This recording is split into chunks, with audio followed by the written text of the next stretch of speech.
Okay guys, I've just arrived here at my shipper. There's the check-in office right there. And this place is called Independence Tube here in Decatur, Alabama. I wasn't sure about this place. I think it's actually owned by Nucor, but it's a preload. So I just got instructions from that fellow over there.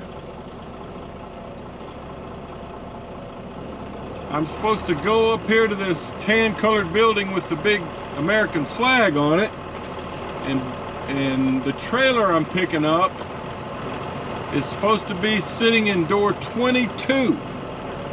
So I'm gonna go find door 22, and then I need to look at that trailer and see what all I'm gonna have to swap. And then I've got to go, he said those guys could tell me where I got to drop this trailer. But I'm gonna drop this trailer, get what I need out of it, and then come back and get the new trailer.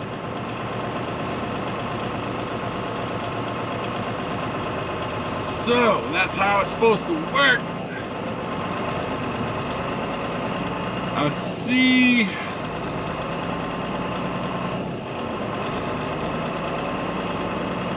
I can make out some let me turn this down. I can make out some numbers on these doors here. I see up the door. Okay, I see door 22. You know, I remember coming to this place once when I was on the trainer truck, but I think we got live load.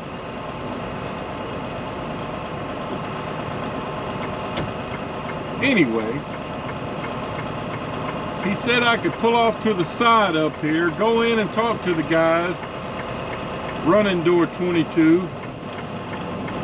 take a look at what I'm going to need to swap. Then I got to drop this trailer somewhere. Oh, so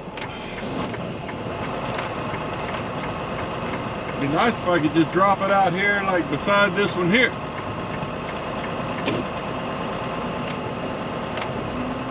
Alright, so I'm just gonna stop right here, go take a look at this trailer, and I'll get back to you.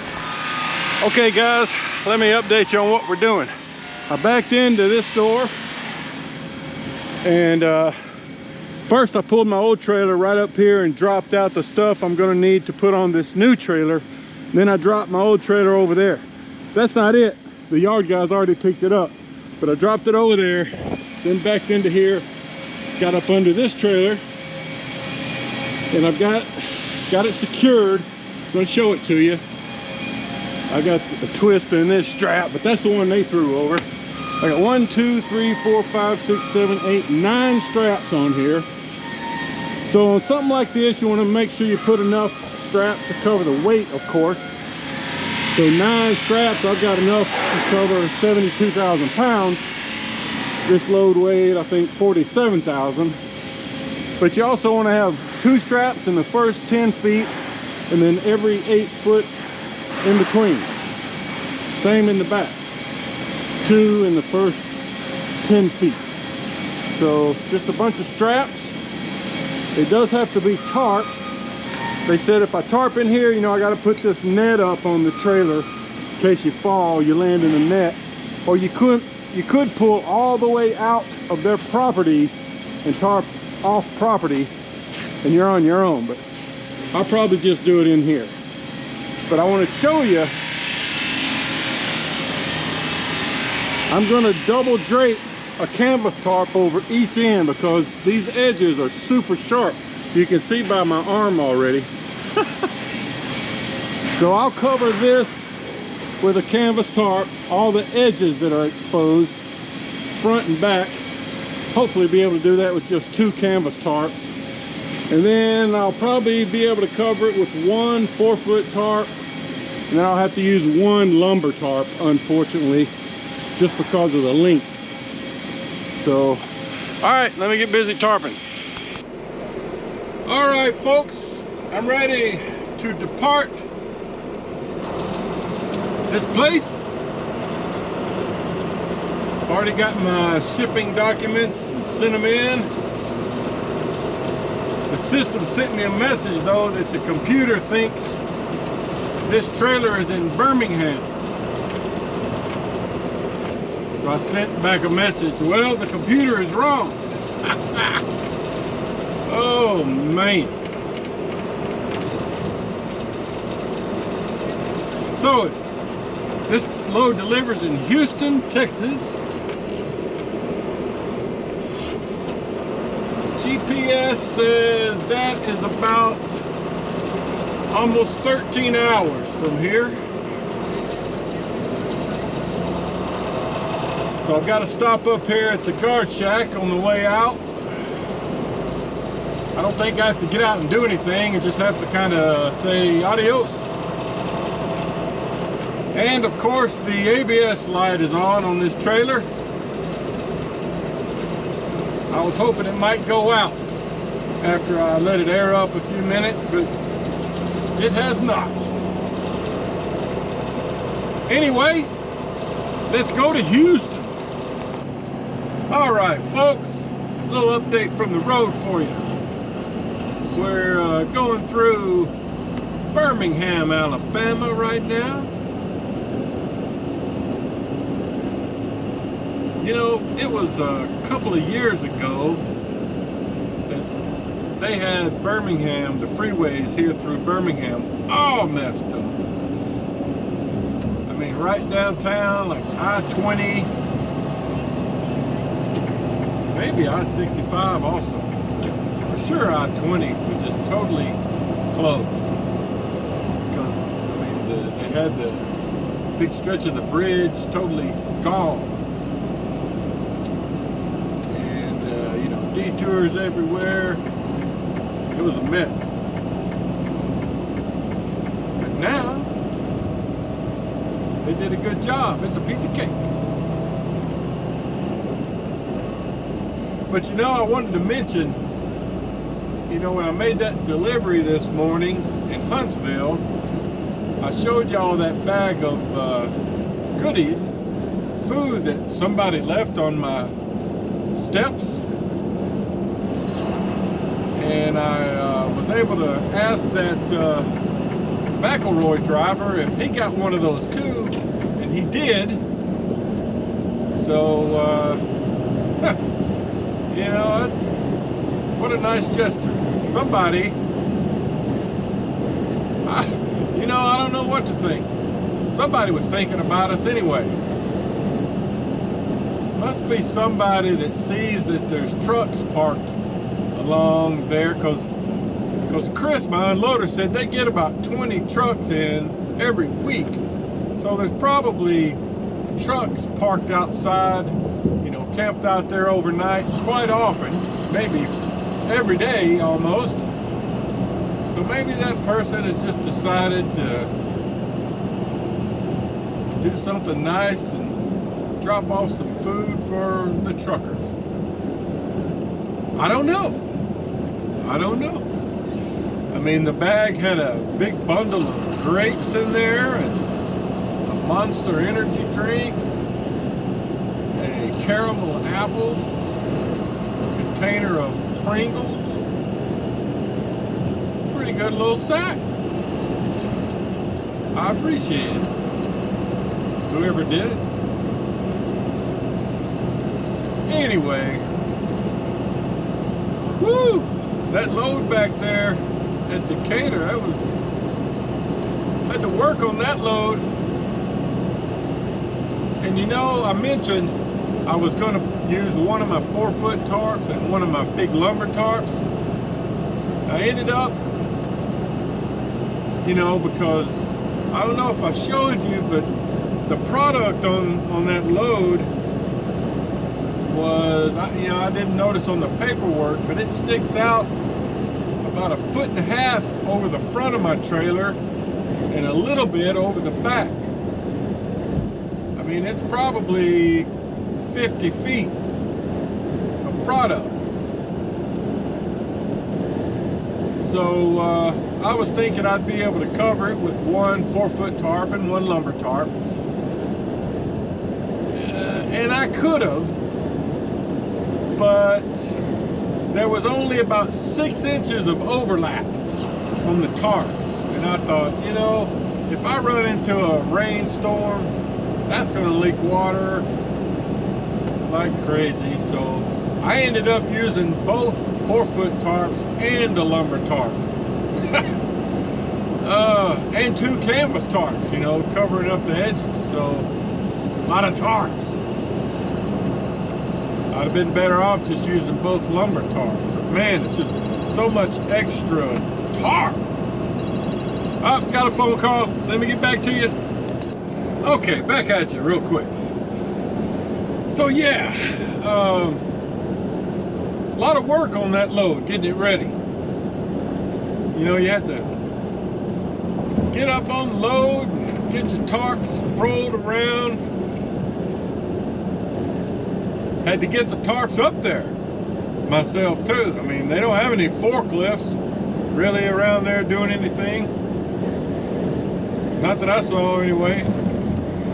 You know, and then a lot of crawling around up there, getting your tarps spread out. A lot of bungees.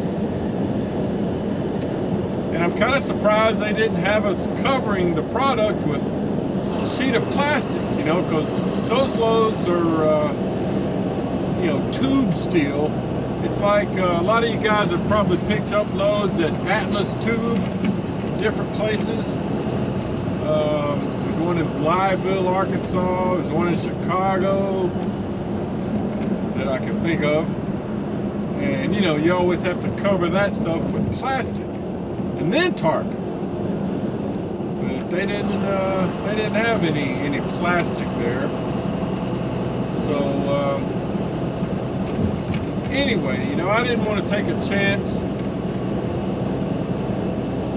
of running into some heavy rain and water getting in because I didn't have much overlap on my tarp. So I went ahead and threw the extra tarp up there.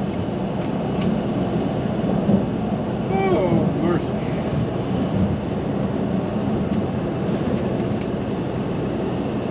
Well, I've been enjoyed listening to some sports radio today. Of course, by the time y'all see this, you know, we probably had another round of games. You know, it usually takes me at least a week to get these videos uploaded, and maybe 2 weeks.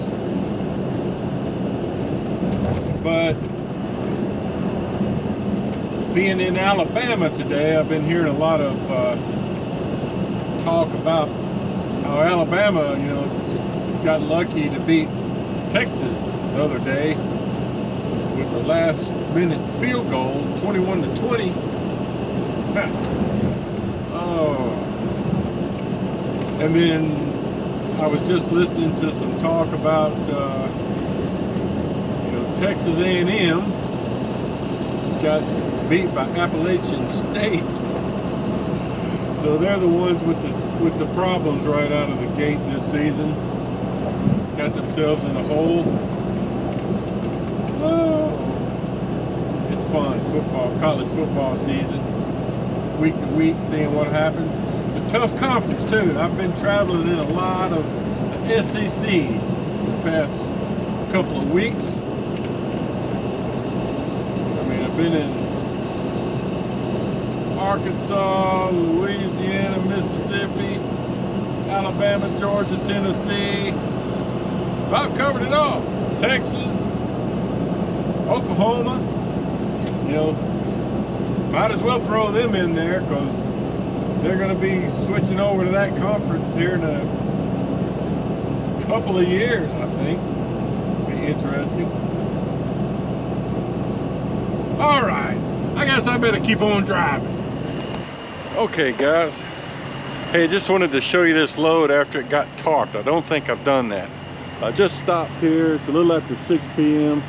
at a Love's in somewhere in Mississippi on 59 South. Still got about 8 hours of driving to go to get to my customer in Houston. But here's what I was talking about here. You know, it sticks out a good foot or more here on the back.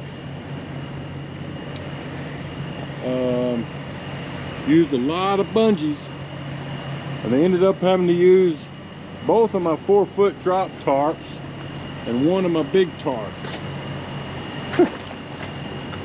Would have been, I don't know, might have been better just to use 2 of the big tarps. I could have got it, because when I used one 4-foot drop tarp and one of these, it only overlapped a few inches. You know, it wouldn't have, I mean, water would have definitely gotten in there. So that's what I did. And then the front sticks over, see that side, the front sticks over a couple of feet. It's a long load, probably 51 feet. Anyway, that's what we got. Going to Houston. I'm gonna get some supper and take me a shower. All right, folks. Well, it's Tuesday morning, a little after 8 a.m. We're going through Baton Rouge. And it's been quite a struggle to get this far for about the last 8 miles. It's been just stop and go traffic. And those digital signs, you know, you see on the roads now and then, said something about debris being cleared from the road. I don't know, I didn't see anything, but it took a while to get to this point. And we're gonna go over a bridge here, so let's see what it looks like.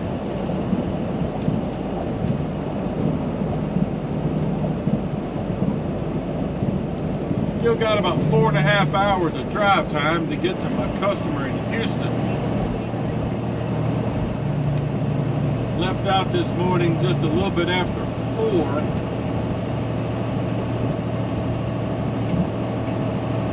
Started the morning over in South Mississippi off of I-59. This is the Mississippi River. See down below there the port of Greater Baton Rouge.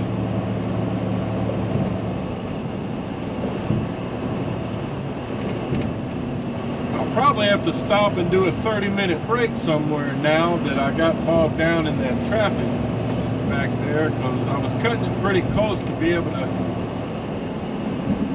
get this leg of the day done by, you know, within an 8-hour period. Now that I got slowed down there considerably, I'll probably have to take a 30-minute break somewhere to get the rest of my clock. But that's okay.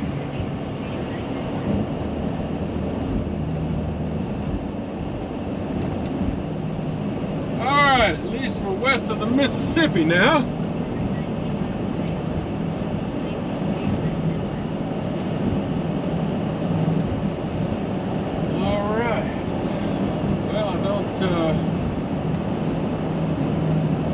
Don't really have anything else to add. Just wanted to show you a little bit of the cruise through Baton Rouge. I wonder if they have a game here this weekend. Oh, there's a motorcycle cop up ahead. Let's see what he's doing.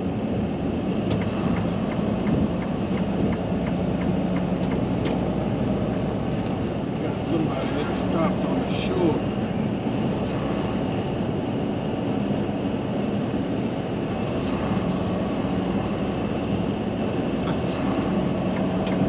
All right.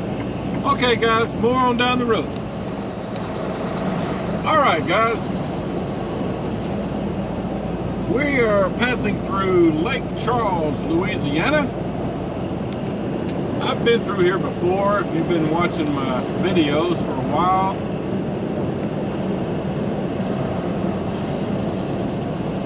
But they got this tall bridge here to get over this body of water. And then once we cross it, there's a lot of refinery industry.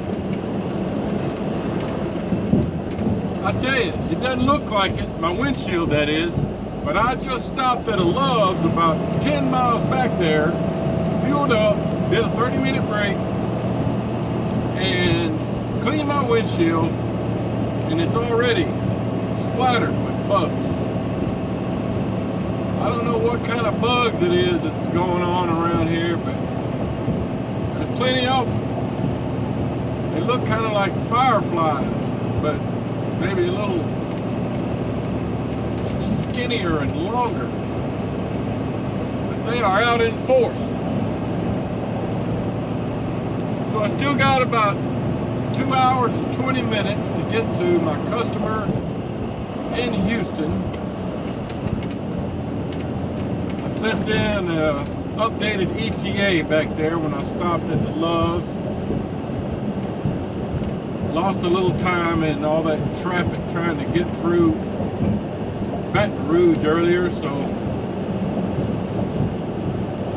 put me about 40 minutes behind what I hoped to be. But you can see all this refinery stuff over here to the right.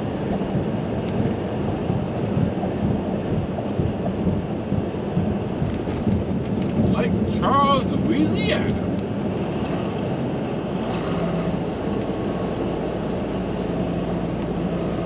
Oh, and I heard, after I mentioned LSU having a game in Baton Rouge this weekend, I wasn't sure, but shortly after that I heard some sports radio, and they do play in Baton Rouge this weekend, Saturday evening, Mississippi State. So that should be a good game.